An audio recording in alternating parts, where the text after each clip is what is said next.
আসসালামু আলাইকুম ওয়া রাহমাতুল্লাহি ওয়া বারাকাতুহু। তোমরা যারা অনলাইন ক্লাসে যুক্ত হয়েছো স্যারের সাথে, যারা আজকে প্রথম যুক্ত হয়েছো তাদেরকেও ধন্যবাদ, যারা রেগুলার ক্লাস করছো সকলকে ধন্যবাদ। পাশাপাশি যারা যুক্ত আছো সকলকে উদ্দেশ্য করে বলছি, আমরা ভিডিও অফ রেখে ক্লাসে যুক্ত থাকবো না, ভিডিও অন রেখে ক্লাস করব, ঠিক আছে? আমরা যেহেতু ক্লাস করছি সুন্দর পরিবেশ স্যারকে দিব, স্যারকে সহযোগিতা করবো, আরো সহযোগিতা যদি পাই তাহলে ক্লাস করতে পারবো, ঠিক আছে? তোমরা সকলে ভয়েস গুলো মিউট করো, মিউট। কথা রিফ্লেকশন হচ্ছে।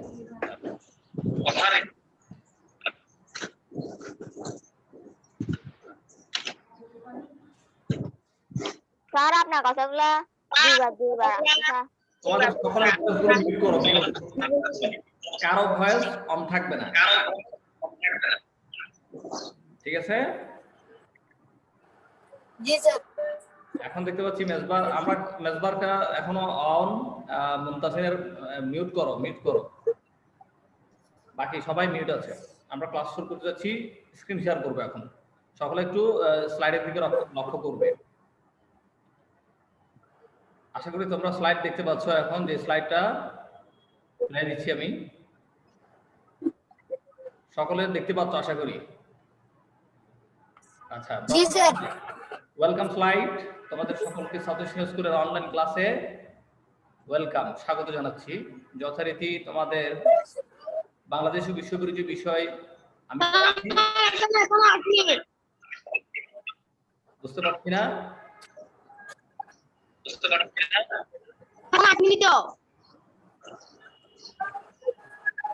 জাহিন কি বলছে আমি বুঝতে পারি নাই।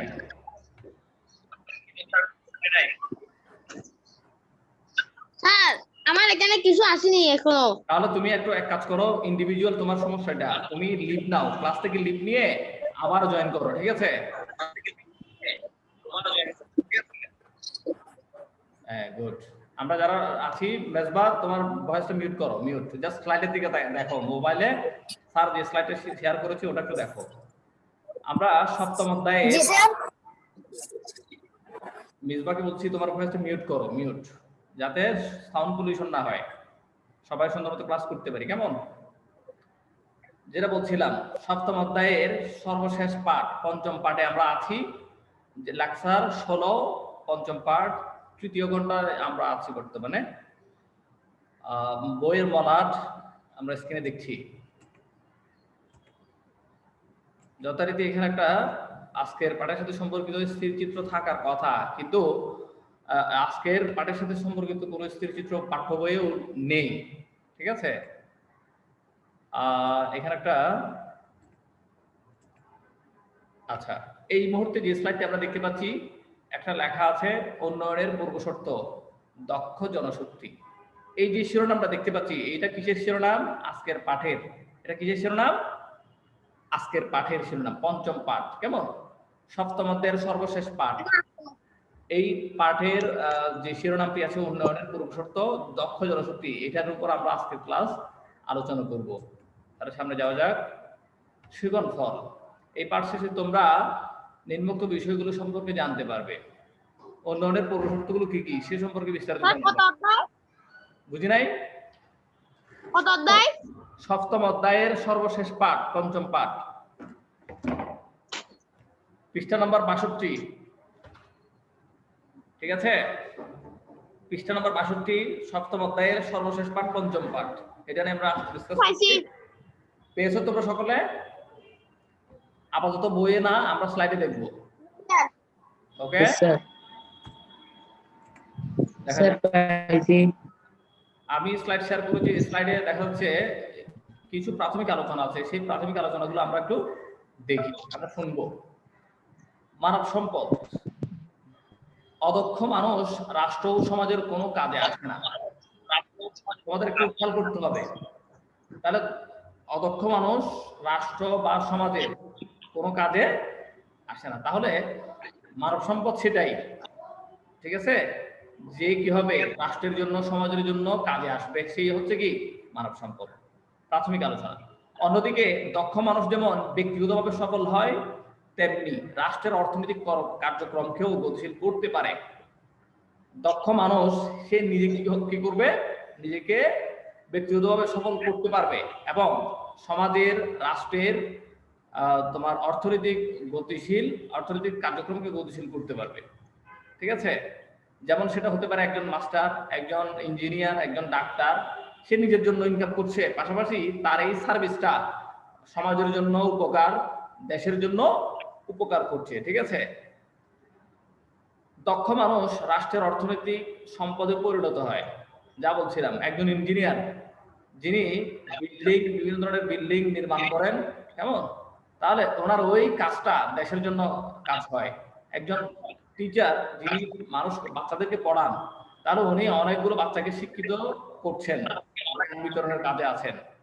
ঠিক আছে, এগুলো হচ্ছে কি মানব সম্পদের একটা উদাহরণ।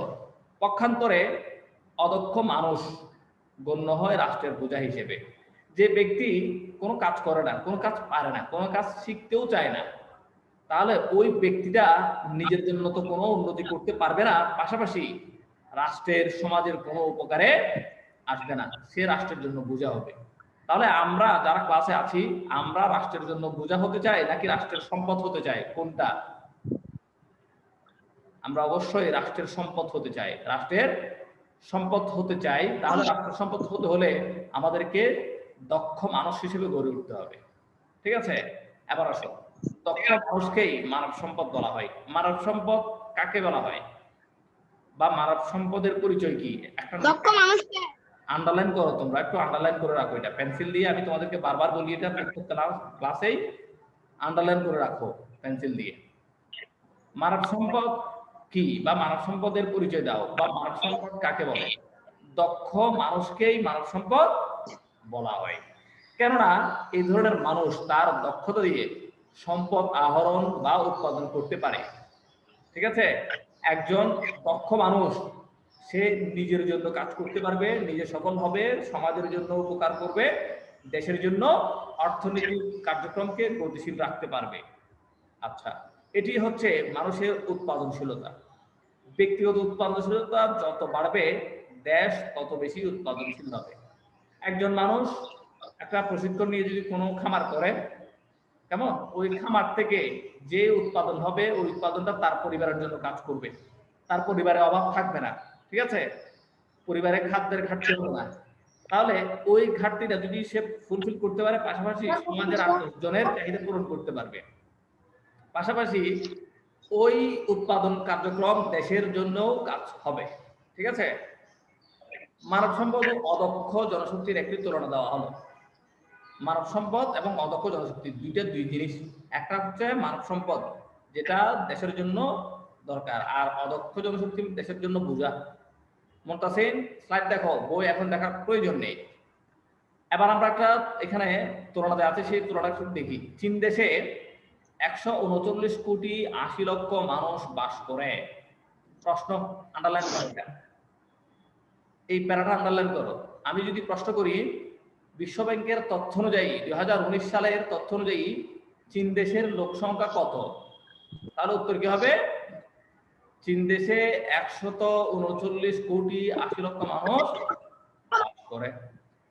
নিজে নিজে রিপিট করবা, আমি পড়ছি, তোমরা রিপিট করবা নিজে নিজে একদম মুখে মুখে। ঠিক আছে, তাহলে কিন্তু তোমাদের এই প্রশ্নটা, এই পড়াটা আর পুনরায় পড়তে হচ্ছে না, জাস্ট চোখ খুলে হয়ে যাবে। আচ্ছা, চীনে প্রতিটি মানুষের শিক্ষা, স্বাস্থ্য, বাসস্থানের ব্যবস্থা করা হয়েছে। কোথায়? যদি প্রশ্ন করা হয় প্রতিটি মানুষের শিক্ষা, স্বাস্থ্য, বাসস্থানের ব্যবস্থা করা হয়েছে, তাহলে কোথায় হবে? চীন দেশে। কোথায়? চীন দেশে। বাংলাদেশে সেটা এখনো সম্ভব হয়নি। প্রত্যেক মানুষ শিক্ষা পাচ্ছে না, স্বাস্থ্যসেবা পাচ্ছে না, বাসস্থান পাচ্ছে না। যাই হোক, ফলে চীনের প্রতিটি মানুষ জাতীয় অর্থনীতিতে অবদান রাখতে পারছে। যেহেতু একজন শিক্ষিত মানুষ, একজন স্বাস্থ্যসেবা পাচ্ছে ওরকম মানুষ, তারপরে বাসস্থান সমস্যা নাই ওরকম মানুষ, চীন দেশে কি করতে পারছে? অর্থনীতিতে অবদান রাখতে পারছে, অর্থাৎ কোনো না কোনোভাবে সে উৎপাদন করছে। চীনারা দক্ষ জনশক্তিতে রূপান্তরিত হওয়ায় চীনের অর্থনীতি দ্রুত উন্নতি লাভ করছে। এখানে বলা হচ্ছে চীনারা মানে চীনের জনগণ, চীনারা মানে কি, চীনের জনগণ দক্ষ জনশক্তিতে রূপান্তরিত হওয়ায়, ঠিক আছে। তার কি দরকার? দক্ষ জনশক্তি হওয়ার জন্য কি দরকার? শিক্ষা, স্বাস্থ্য, বাসস্থান, এগুলো দরকার আছে। এগুলো চীন দেশের প্রত্যেকটা মানুষ পাচ্ছে এবং সেই আলোকে চীন দেশের জাতীয় অর্থনীতি তারা উন্নয়ন পারছে। এবং চীন দেশের জনশক্তি এবং চীন দেশের চীনারা জনশক্তিতে, দক্ষ জনশক্তিতে রূপান্তরিত হওয়ায় চীনের অর্থনৈতিক দ্রুত উন্নতি লাভ করছে। আচ্ছা, এর পরের প্যারায় আছে জনগণ কোনো দেশের জন্য সম্পদ না হয়ে সমস্যা হতে পারে, এমন উদাহরণও পৃথিবীতে রয়েছে। খেয়াল করেছ? জনগণ কোন দেশের জন্য সম্পদ না হয়ে সমস্যা হতে পারে এমন উদাহরণ পৃথিবীতে রয়েছে। যেমন আফ্রিকা মহাদেশের কয়েকটি দেশ ভৌগোলিকভাবে বেশ বড়, তাদের জনসংখ্যাও খুব বেশি নয়, তারপরও দেশগুলো দরিদ্র হিসেবে পরিচিত। তাহলে কোন দেশ সম্পদ আছে, জনসংখ্যা সীমিত আছে, তারপরও তারা কি হয়, অর্থনীতিতে উন্নতি করতে পারেনি? ঠিক আছে, সেরকম একটি দেশ হতে পারে কি আফ্রিকা। ঠিক আছে, তাদের অনেক বড় বড় অঞ্চল আছে, যে অঞ্চলগুলিতে মানুষ সংখ্যা কম, কিন্তু তারা কি নয়, শিক্ষা প্রপারলি পাচ্ছে না, স্বাস্থ্যসেবা প্রপারলি পাচ্ছে না, বাসস্থানও তাদের ঠিক মতো নেই।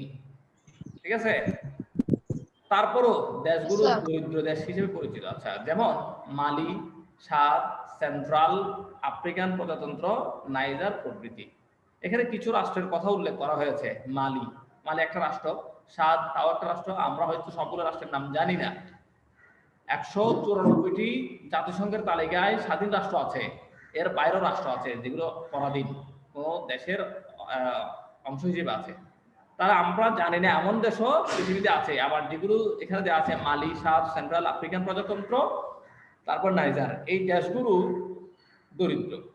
এই দেশগুলো কি দেশ? দরিদ্র দেশ। ঠিক আছে, জনসংখ্যাও কম, কিন্তু তাদের শিক্ষা, স্বাস্থ্যসেবা, বাসস্থানের অব্যবস্থাপনার কারণে তারা আজকে দরিদ্র দেশে পরিচিত। আচ্ছা, জনসমষ্টিকে মানব সম্পদে পরিণত করার উপায় আমরা একটু জেনে নিই। কোন জিনিসগুলো থাকলে জনসমষ্টিকে মানব সম্পদে পরিণত করা যায়? প্রথমত, মানুষকে মানব সম্পদে পরিণত করার উপায়গুলো নিম্নে সংক্ষেপে উল্লেখ করা হলো। 1 নাম্বার, ক, মানসম্পন্ন শিক্ষা ও কর্মমুখী শিক্ষা প্রদান। 1 নাম্বার কি লাগবে? মানসম্পন্ন শিক্ষা প্রথমত। এরপর কর্মমুখী শিক্ষা, এমন শিক্ষা নিব যেটার কাজ আছে, যেটা কাজে লাগানো যাবে। প্রত্যেক শিক্ষায় কাজে লাগানো যায় যদি আমরা প্রপারলি ওই শিক্ষাটাকে গ্রহণ করতে পারি। সেটা হতে পারে পালি, সেটা হতে পারে কোনো ধর্মীয় শিক্ষা, সেটা হতে পারে কোনো ক্রীড়া শিক্ষা, সেটা হতে পারে কোনো ডাক্তারি, চিকিৎসা, জ্ঞান, বিজ্ঞান, কেমন, যেটাই হোক। তারপরে খ নাম্বার বলা হচ্ছে প্রযুক্তিগত জ্ঞান অর্জন। প্রযুক্তি মানে বর্তমানে আমরা যে প্রযুক্তির মাধ্যমে ক্লাসগুলো করছি, আমরা চিন্তাও করি নাই এইভাবে আমাদের ক্লাস করতে হবে, তাই না? কিন্তু প্রযুক্তির এই ব্যবস্থাটা আমাদেরকে আসলে কি উপকার হয়েছে নাকি ক্ষতি হয়েছে? অবশ্যই উপকার হয়েছে, যার ফলে এই প্রযুক্তির ফলে আমরা কি করতে পারছি? ক্লাস করতে পারছি, স্যারদের সাথে কমিউনিকেট করতে পারছি, স্কুলের সাথে সম্পর্ক ভালো আছে। মুনতাসির সুজে বসো। হ্যাঁ, প্রযুক্তির কল্যাণে আমরা জ্ঞান অর্জন করতে পারছি, তাই না? আমরা পড়াচ্ছি, তোমরা পড়তে পারছো, তাই তো? আচ্ছা, এরপর বলা হচ্ছে অর্জন করেছি প্রয়োগ ও সহায়তা দান। আমরা কিভাবে অনলাইন ক্লাস করতে হয় প্রথম দিকে এগুলো শিখেছি, এখন আমরা ক্লাস করতে পারছি। প্রয়োগ মানে হচ্ছে আমরা যে সুন্দর করে ক্লাসে জয়েন করতে পারছি, ক্লাসে যে নির্দেশনা দেওয়া হয় ওই নির্দেশনাগুলো আমরা ফলো করছি, তাই না? এটা হচ্ছে প্রযুক্তিগত জ্ঞান অর্জন এবং প্রয়োগ। গ নাম্বার, পেশাগত প্রশিক্ষণ দান ও দক্ষতা অর্জনের সহায়তা প্রদান। পেশাগত প্রশিক্ষণ দান মানে পেশা, ডাক্তার সেটা একটা পেশা, মাস্টারি সেটা একটা পেশা, কেমন, হুজুর তাও একটা পেশা। এরকম পেশাগত কি করতে হবে? প্রশিক্ষণ নিতে হবে। আমি ডাক্তারি করবো, যদি আমি মাস্টারির, একজন মাস্টার কি ডাক্তারি করতে পারবে? পারবে না। আবার একজন ডাক্তার মাস্টারি করতে চাইলে পারে, তবে এটা খুব একটা ফলপ্রসূ নাও হতে পারে। তো এই ধরনের যে বিষয়ে কাজ করবে, যে পেশায় যাবে, ওই বিষয় ওই পেশা সম্পর্কে তাকে প্রশিক্ষণ নিতে হবে, অর্থাৎ প্রশিক্ষিত হতে হবে। দক্ষতা অর্জনের সহায়তা, ঠিক আছে, শুধু প্রশিক্ষণ নিলে হবে না, সেটার উপরে ভালো প্রশিক্ষণ নিতে হবে। গ নাম্বার, উৎপাদনমুখী কর্মকাণ্ডে প্রশিক্ষণ প্রদান। উৎপাদন, বাংলাদেশে যে উৎপাদনগুলো হয়, যেমন তোমার যে ধরনের উৎপাদনই হোক, গার্মেন্টস সেক্টর হোক, শিল্প ইন্ডাস্ট্রি হোক, কেমন, এই ধরনের উৎপাদন কর্মকাণ্ডে প্রশিক্ষণ প্রদান করতে হবে। উৎপাদনমুখী কর্মকাণ্ডে মূলধন খাটানোর কৌশল শিক্ষাদান। আমি একটা উৎপাদনমুখী, যেমন হতে পারে সিরিয়াল একটা উৎপাদন কাজ করতে পারি, চামড়া সংরক্ষণ করা, কেমন, ওই চামড়া সংরক্ষণের প্রক্রিয়া যদি আমি না জানি তাহলে কিন্তু আমার ওই যে ওখানে খাটানো মূলধনটা ব্যর্থ হবে। ঠিক আছে, ওইটার কৌশল আমাদেরকে শিখতে হবে, কিভাবে আমি চামড়া কিনবো এবং সংরক্ষণ করব এবং পরবর্তীতে আবার বিক্রি করব, লাভ কেমন হবে, খরচ কেমন হবে, ওগুলো আমাকে কৌশলটা শিখতে হবে। 6 নাম্বার, উদ্ভাবনী ক্ষমতা বিকাশে সহায়তা। উদ্ভাবন মানে নতুন কিছু আবিষ্কার করার, কেমন, আমি একটা ট্র্যাকে আছি, একটা কাজে আছি, ওই কাজে সমস্যা হয়েছে, ঠিক আছে, সিস্টেম লস হয়েছে, ওই সিস্টেম লস হওয়ার পরে আমি যদি ডিফারেন্ট কিছু করার চেষ্টা করি তাহলে সেটা বলা হচ্ছে কি উদ্ভাবনী ক্ষমতা বিকাশে সহায়তা। 6, উন্নত স্বাস্থ্য ও বাসস্থানের নিশ্চয়তা প্রদান। উন্নত স্বাস্থ্য বলতে কি বিল্ডিং এ থাকতে হবে না, যেখানে থাকি স্বাস্থ্য সেবাটা আমাদের কি করতে হবে, সুস্থতা নিশ্চয়ন করতে হবে, বাসস্থানের নিশ্চয়তা, আমরা যেখানে থাকি থাকাটা কি হতে হবে, পরিপাটি, গোছানো, মানসম্মত, স্বাস্থ্যসম্মত হতে হবে। ব্যাপক কর্মসংস্থান সৃষ্টি, বেকারত্ব রাখা যাবে না, তাহলে জনসমষ্টিকে মানব সম্পদে পরিণত করা সম্ভব হবে। এসব পদক্ষেপ গ্রহণ ও তা ঠিকভাবে কার্যকর করা গেলে দেশের শতভাগ মানুষ জনশক্তিতে পরিণত হওয়ার সুযোগ পাবে। আর শতভাগ দক্ষ জনশক্তি নিয়ে কোনো দেশ দরিদ্র থাকতে পারে না, সেই দেশের উন্নতি অবশ্যম্ভাবী। ঠিক আছে, আমরা ইতিমধ্যে ক থেকে জ পর্যন্ত যে দিক নির্দেশনাগুলো পেয়েছি সেগুলো হচ্ছে জনসমষ্টিকে কিভাবে মানব সম্পদে পরিণত করা যায় এই উপায়গুলো জেনেছি। তারপরে একটু খেয়াল করার চেষ্টা করবে। এরপর বলা হচ্ছে মানব সম্পদ সৃষ্টিতে রাষ্ট্র ও জনগণের ভূমিকা। ঠিক আছে, রাষ্ট্র কি করবে, জনগণ কি করবে, একজন মানুষ তো এমনি এমনি মানব সম্পদ হবে না। ঠিক আছে, সকলের সাপোর্ট লাগবে, পারিবারিক সাপোর্ট বলো, রাষ্ট্রের সাপোর্ট বলো, সবকিছু লাগবে। মানুষ আপনি জনসম্পদে পরিণত হতে পারে না, যা বলছিলাম, নিজে নিজে আমি চাইলে জনসম্পদে পরিণত হতে পারবো না, রাষ্ট্রের কি লাগবে, সাপোর্ট লাগবে, পরিবারের সাপোর্ট লাগবে, সমাজের সাপোর্ট লাগবে। এই ক্ষেত্রে রাষ্ট্রের একটি বড় ভূমিকা আছে। তুমি একটা কাজ করতে চাচ্ছ, সেটা রাষ্ট্রের স্বীকৃত না, তাহলে তুমি আর এই কাজটা করতে পারবে না। ঠিক আছে, রাষ্ট্র উদ্যোগ গ্রহণ করলে জনগণকে তা কাজে লাগাতে এগিয়ে আসতে হবে। রাষ্ট্র বর্তমান একটা কথা বলি, একদম সমসাময়িক, ভ্যাকসিন এসেছে, করোনার ভ্যাকসিন, গতকালকে আমি ভ্যাকসিন গ্রহণ করেছি, সমসাময়িক কথা। রাষ্ট্র এটা উদ্যোগ গ্রহণ করেছে, করোনা ভাইরাস রোগতে প্রতিরোধ করতে আমাদের কি করতে হবে, সচেতনতা অবলম্বন করতে হবে, পাশাপাশি আমাদের কি করতে হবে, ভ্যাকসিন গ্রহণ করতে হবে। যদি আমরা ভ্যাকসিন গ্রহণ করি তাহলে ওটা ঠেকাতে পারবো। আমি গতকাল ভ্যাকসিন নিয়েছি, এখন আমার মধ্যে সুস্থ আছি। তো যারা যারা আছে তোমাদের গার্ডিয়ানরা সবাইকে বলবা চেষ্টা করে যাতে ভ্যাকসিন নিতে পারে। ঠিক আছে, করোনার ভ্যাকসিনটা সরকার ফ্রি দিচ্ছে, তাহলে রাষ্ট্র উদ্যোগ গ্রহণ করলে যা জনগণকে কাজে লাগাতে এগিয়ে আসতে হবে। রাষ্ট্র ফ্রি দিচ্ছে, ব্যবস্থা করেছে, আমরা যদি গ্রহণে উদ্যোগী না হই তাহলে হবে না। আমরা নিয়েছি এখন, তাহলে এটা হচ্ছে কি রাষ্ট্রের আইন মানলাম। আচ্ছা, এখন রাষ্ট্রের কি ভূমিকা এবং জনগণের কি ভূমিকা আমরা একটু দেখি। ক নম্বরে আছে রাষ্ট্রের ভূমিকা। জনগণকে মানব সম্পদে রূপান্তর করার ক্ষেত্রে প্রধান ভূমিকাটি আসলে রাষ্ট্রকেই নিতে হয়। তাহলে প্রধান ভূমিকা কার, প্রশ্ন আসতে পারে একটা, নিচে আন্ডারলাইন করো, জনগণকে মানব সম্পদে রূপান্তর করার ক্ষেত্রে প্রধান ভূমিকাটি আসলে রাষ্ট্রকে নিতে হয়। রুমেল আন্ডারলাইন করছো, মার্ক করছো? আচ্ছা, আধুনিক যুগে গুড, আমি সবাইকে দেখছি। আধুনিক যুগে যেসব রাষ্ট্র জনগণের অন্ন, বস্ত্র, শিক্ষা, চিকিৎসা ও বাসস্থানের দায়িত্ব পালন করেছে সেসব রাষ্ট্রের জনগণ দ্রুত মানব সম্পদে রূপান্তরিত হয়েছে। তাহলে এইখানে একটা জিনিস স্পষ্ট উল্লেখ আছে, মানুষের মৌলিক চাহিদা কয়টা, 5টা। একজন নাগরিকের মৌলিক অধিকার কয়টি, 5টি। অন্ন, বস্ত্র, অন্ন মানে খাবার, বস্ত্র মানে পোশাক, বস্ত্র মানে কি পোশাক, চিকিৎসা, আমার অসুখ হলে ডাক্তারি চিকিৎসা দিতে হবে, ওই চিকিৎসা সেবাটা আমাকে সরকারিভাবে পাওয়ার সুযোগ করে দিতে হবে। শিক্ষা, সরকার উদ্যোগ নিয়েছে প্রাইমারি স্টেজে সকলকে বাধ্যতামূলক গ্রহণ করতে হচ্ছে, কেউ কেউ হয়তো ধরছে, যাই হোক। বাসস্থান, থাকার নিশ্চয়তা, ঠিক আছে, নিজের একটা বাড়ি থাকা বা সরকারিভাবে যে কোনো পারপাসে থাকার ব্যবস্থা নাগরিককে দিতে হবে। এই 5টি এগুলো কি একজন নাগরিকের মৌলিক অধিকার। আমি যদি প্রশ্ন করি, তুমি আজ থেকে জেনে রাখো, যদিও আগে জানো নেই বা জানা আছে, একজন নাগরিকের মৌলিক অধিকার কয়টি? 5টি। কয়টি? 5টি। এই 5টি মৌলিক অধিকার কি কি জিজ্ঞেস করলে বলতে পারবে? অন্ন, নিজে নিজে রিপিট করো। অন্ন, বস্ত্র, শিক্ষা, বাসস্থান। প্রথমে অন্ন, বস্ত্র, চিকিৎসা তুমি মিস করেছো। অন্ন, বস্ত্র, চিকিৎসা, শিক্ষা ও শিক্ষা, বাসস্থান। আইমান আছে? আইমান বলো। বস্ত্র, চিকিৎসা ও শিক্ষা, বাসস্থান। এই 5টি মৌলিক অধিকার নাগরিক জনগণ ভোগ করবে। তাহলে রাষ্ট্র যদি এগুলো নিশ্চিত করতে পারে, তাহলে জনগণ কি হবে? দ্রুত মানব সম্পদে পরিণত হবে।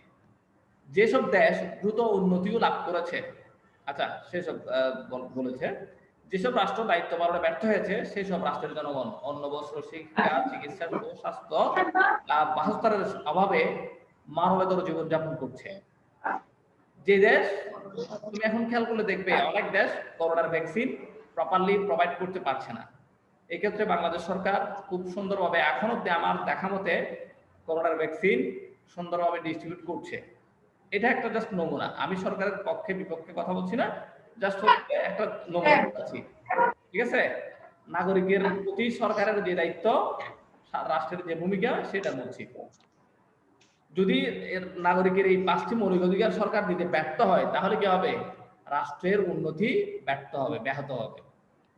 আচ্ছা, তারা জীবনের মৌলিক চাহিদা থেকে বঞ্চিত। আমাদের সংবিধানে জনগণের উক্ত 5টি মৌলিক চাহিদা এখানে একদম সুন্দর করে দেওয়া আছে, বাস্তবায়নের অঙ্গীকার ব্যর্থ করা হয়েছে। যে সরকারই আসুক, ওই সরকারকে জনগণের এই 5টি অধিকার নিশ্চিত করতে হবে।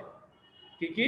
অন্ন, বস্ত্র, শিক্ষা, চিকিৎসা, এগুলো মুখস্থ করবে, অর্থাৎ মাথায় মগজ সেট করে ফেলবে, আর মুখস্থ করার প্রয়োজন পড়বে না। অন্ন, বস্ত্র, শিক্ষা, চিকিৎসা, বাসস্থান, এই মৌলিক অধিকার 5টি তুমি নাগরিক হিসেবে সরকারের কাছ থেকে এগুলো প্রাপ্ত হবে।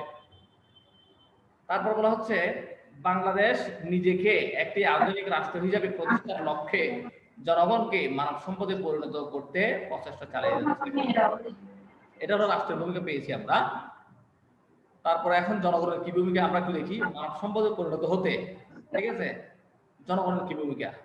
আমাদের সম্পদ সীমিত, তাই রাষ্ট্রের পক্ষে অল্প সময়ের মধ্যে নাগরিকদের অন্ন, বস্ত্র, শিক্ষা, চিকিৎসা ও বাসস্থান সহ সকল চাহিদা পূরণ করা কঠিন, যেহেতু আমাদের সম্পদ সীমিত।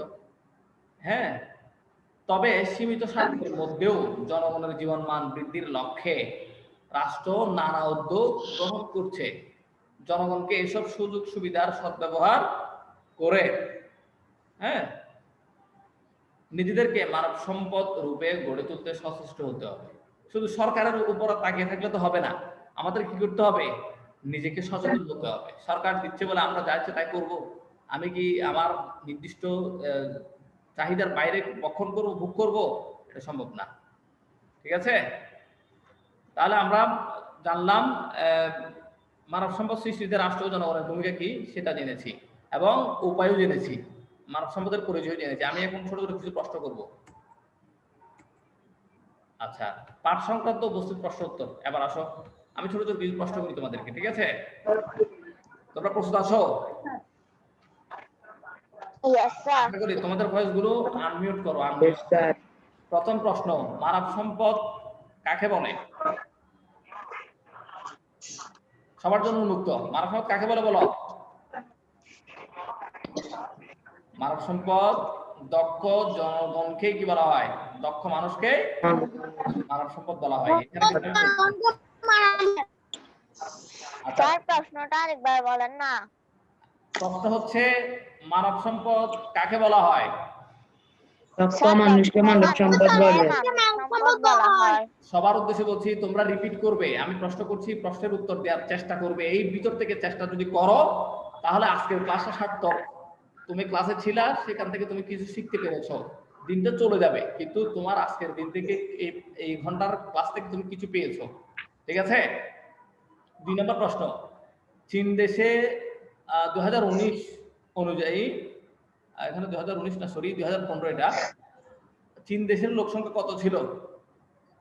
স্যার 139 কোটি 80 লক্ষ। 139 কোটি, 139 কোটি 80 লক্ষ। যেটা 15 সালে ছিল 137 কোটি 20 লক্ষ। ঠিক আছে? তাহলে এখন কত?